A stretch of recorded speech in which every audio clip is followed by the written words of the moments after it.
There's been a situation slowly developing in the naval world that I think my audience probably needs to come up to speed on. Back during World War II, if the Germans had truly known the location of the D-Day invasion, it would have failed. Information warfare is one of those unsung parts of the military. People don't think about it, but when the U.S. Army broke Enigma, the code the Germans used, that was a big deal. And keeping it secret that we broke it, that was even harder. Now, the situation that I'm referring to has to do with China. Now, I know a lot of people already have their minds made up about what they think this video is going to be about, but you're wrong. This picture is from an article where they talk about back in 2006, a Song-class Chinese submarine surfaced within 5 miles of the USS Kitty Hawk. The USS Kitty Hawk was in the middle of an exercise and was surrounded by other naval vessels that completely missed it. And this was 2006. Now, it didn't harm or even threaten to harm the Kitty Hawk, but they made the point. Because the exercise was going on near China, they showed that they could just be present and witness whatever they wanted to. One of the keys to effective military operations, not just naval operations, is operations security. And that was the logo I started off with. When you lose operational security, meaning that you can't do anything in private or anything in secret anymore, you lose all sorts of options. Now, this article recently came out, says, Sleeping Dragon no more, China about to replace U.S. as strongest naval power, and D.C. is too late to stop it. Now, initially, people will start to think about, the head-to-head, we have better, more technology, and we can sink this, and blah, blah, blah. That's not what's going on here.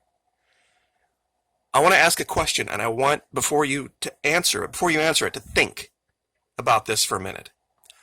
What if China were able to build enough ships that they could put a Song-class submarine underneath every single one of our deployed ships around the world and literally report its actions and movements in real time to the internet? That doesn't violate SOLAS. As long as they don't interfere with what the ship is doing or its safe navigation, they could literally do this. Eyeballs on. We've done these things called freedom of navigation operations over there, where we just sail our ships through that region just to say we can. And of course, they send a vessel to escort. Well, what if they did that around the world? As long as they stayed at a safe distance and they didn't interfere with operations, there is absolutely no rule that prevents them from videotaping or publishing all of that information, the activities, the direction of the ship, the speed of the ship, all that kind of stuff, and put it on the internet for anyone to see in real time. What kind of a threat do you think that would be to the Navy? A huge threat. Exactly right. And they are building ships. Now remember, these ships aren't meant to attack or destroy or go head-to-head with the U.S. Navy. What they're just meant to do is just be there. This is a shipyard in Shanghai. What if it got to the point where they could put 2 ships? One surface one and one submarine. Just out of range of safe navigation range of our aircraft carrier groups, battleships, well, we don't have any battleships, but if we did, destroyers, and literally report it. And any nation in the world could just go to a website, log on, and watch all of our activities. Our Navy ships could not fire on them. They absolutely could not. That would be instigating. That would be provocating. And yeah, it would be a huge violation of our national security and naval OPSEC. But what are we going to do? You see, this is Sun Tzu stuff. This is winning without firing a shot. And it really, really makes me wonder about, again, this situation with the USS Fitzgerald and the McCain. Something happened, something very specific happened in the summer of 2017 2 times, and then didn't happen again. We're going into 2020 now. Didn't the Navy say they had this fleet-wide training problem where this, and this occurred, and that occurred, and that was the problem? But then all of a sudden, we didn't see any more near misses. We didn't see any more collisions. We didn't see things like this. We haven't seen one in, well, I guess this June it'll be 3 years, won't it? Since the Fitzgerald. I think they proved they could do something. I think they proved that they could muck with the electronics, or they could muck with the information coming into the electronics of our destroyers, of our vessels out there, to make their safe operation nearly impossible. We proved that the course of that cargo ship that hit the Fitzgerald was a result of Class B transponder information, when that ship should have had a Class A. You would have to sit and really wonder what would be the answer.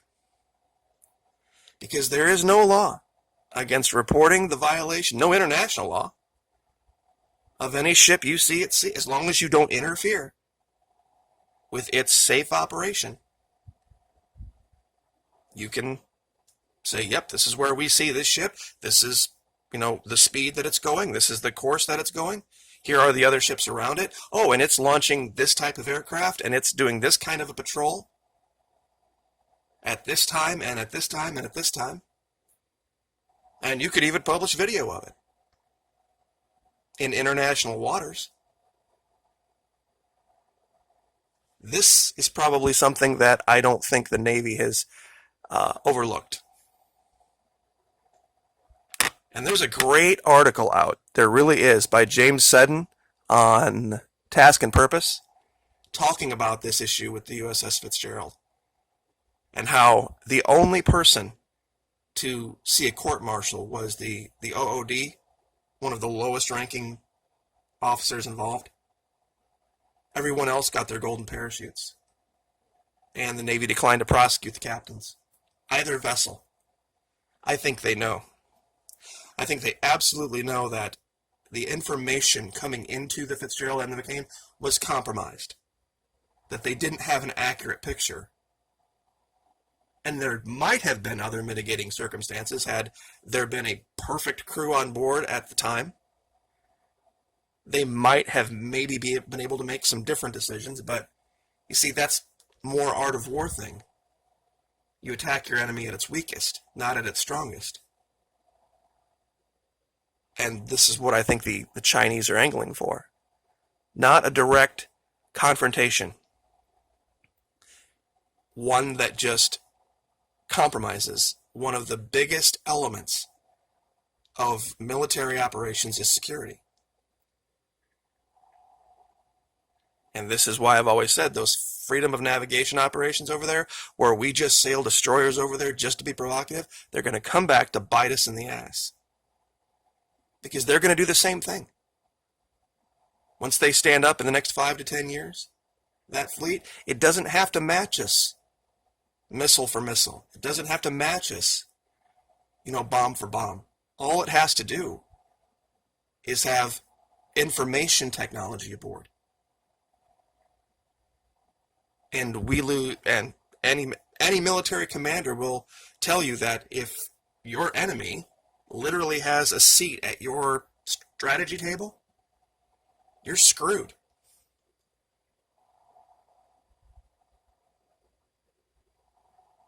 And there will be no way, I wonder if that has something to do with why they're creating kind of their own firewalled, partitioned internets over there. So that our information guys can't get in and stop this. It's a good question to ask anyway.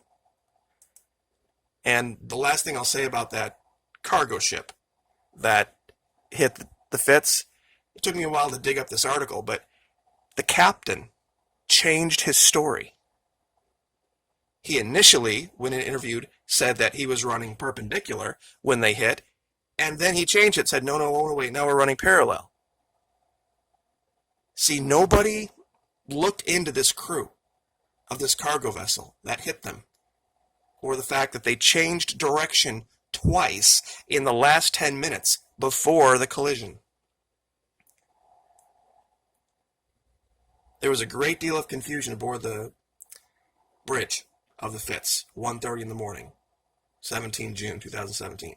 Absolutely. But that confusion was calculated. That confusion was created. And I don't think the location of where these happened over in Asia is any accident, any coincidence, that they happened within a relatively small area. The McCain and the Fitz. They've proven they can do it. They don't have to fire a shot to win.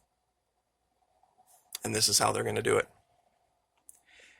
Just by OPSEC and our ability, or lack of thereof, to have it. And I guess I'll just leave that there. Like, share, subscribe.